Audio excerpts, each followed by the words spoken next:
plusieurs unités. Nous avons l'unité de chimie hématologique qui est dirigée par le docteur Boivin. Ensuite, nous avons donc le département de physiologie, de biochimie et de physiologie des cellules de la reproduction, dirigé par le professeur Djama. L'unité de recherche, identification et évaluation moléculaire, qui est dirigée par Dr Ombo.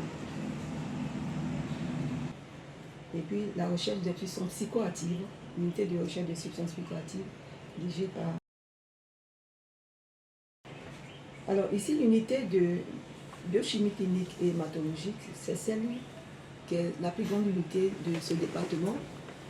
Et les analyses qui sont faites, en général, ce sont des analyses qui sont utilisées donc pour le diagnostic, le suivi et le pronostic des pathologies. À propos des appareils, il faut dire, remercier ici l'institution qui a fourni énormément d'appareils pour nous aider donc, à réaliser donc, toutes ces analyses dont je vous les citer ici pour les prestations de services. Donc, nous avons le COBAS tout à l'heure, vous avez le COBAS, donc c'est 311 qui fait ce qui concerne la biochimie, la plupart des analyses donc, de la biochimie classique et aussi de spécialité. J'entends une question Marie-Florence. Ici, nous sommes à l'unité de biochimie et de physiologie des cellules de la reproduction. Donc, nos principales activités, c'est l'exploration de la fertilité. Donc, nous faisons la recherche scientifique dans le domaine de la fertilité et nous faisons aussi les analyses de routine d'exploration biologique de la fertilité. Ensuite, nous avons le test de migration survie que nous faisons. Nous avons le test de Brunner et nous sommes en train de mettre au point la fragmentation de l'ADN des spermatozoïdes. La biochimie séminale, c'est un examen qui permet d'évaluer les différents composants biochimiques du sperme. Ici, on a le COBAS 311, le terme de base qui réalise beaucoup d'analyses biochimiques. C'est plus spécialisé dans tous les paramètres biochimiques. Donc, on réalise toutes sortes de tests. Après cela aussi, on arrive à faire le dosage de l'ionogramme sur cet appareil.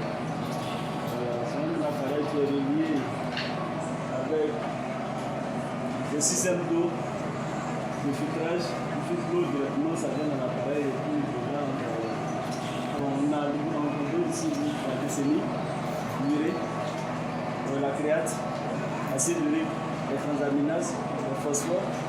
On a aussi eu sur la lipasémie, on a eu la bilirubine, on a la CRP, on a la ferritine, la fer sérique, la transférine. On fait échantillon par taille. Il faut tous les paramètres de chimie.